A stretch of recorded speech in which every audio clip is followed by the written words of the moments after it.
Oui Muriel, je suis en compagnie de Rémi, c'est lui le patron du troupeau. Alors ici, il y a un troupeau de 15 ânes, 10 vaches Galloway Et un Konik Polski. et un Konik Polski, voilà, vous savez tout. Rémi, ce sont vos tondeuses naturelles, elles entretiennent une quinzaine de sites partout en Bourgogne. Ouais, une grosse 12 sites au sein de la Côte d'Or. Ouais, Simplement, juste en on a Côte d'Or. juste un site qui est en Saône-et-Loire à Chasseillecamp.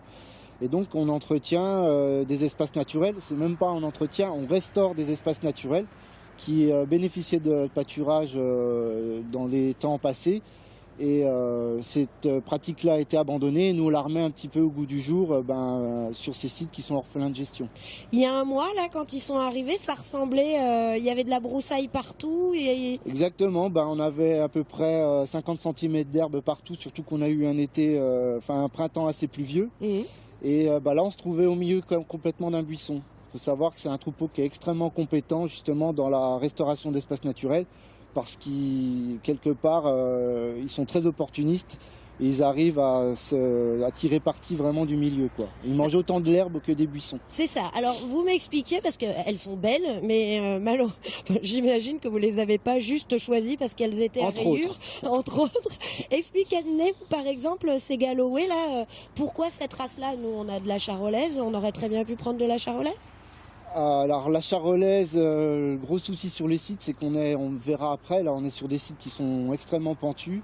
Et puis nous on a cherché quand même des animaux extrêmement compétents dans notre domaine, là, dans la restauration des espaces.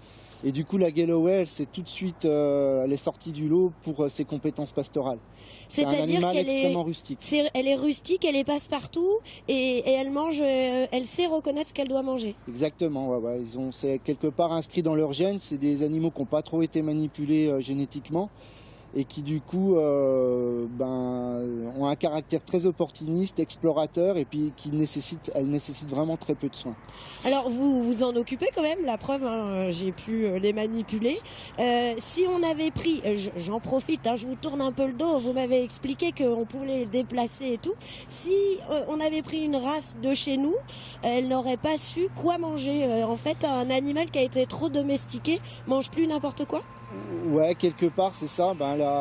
L'agriculture actuelle où on a quand même sélectionné des animaux sur des compétences vraiment de production, que ce soit le lait ou la viande.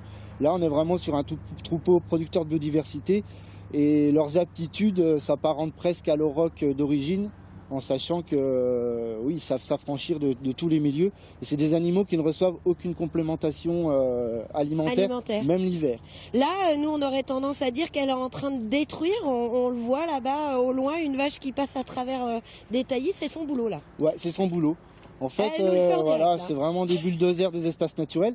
Ce qu'on recherche, nous, avec ces animaux-là, c'est à la fois à repousser un petit peu les buissons. En fait, c'est de lutter contre la dynamique de végétation naturelle qui voudrait qu'un site, en l'absence de gestion quelque part humaine, sur les pelouses calcaires, c'est la majeure partie des cas sur les pelouses calcaires.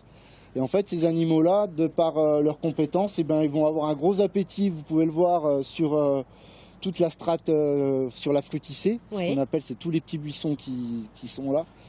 Et cette fruticée, elle amorce en fait la dynamique qui conduit vers la forêt. Ah, d'accord. Et quelque part, on est peut-être un peu des empêcheurs de tourner en rond, mais sur les pelouses calcaires, nous, ce qu'on recherche, c'est vraiment un maximum d'ouverture.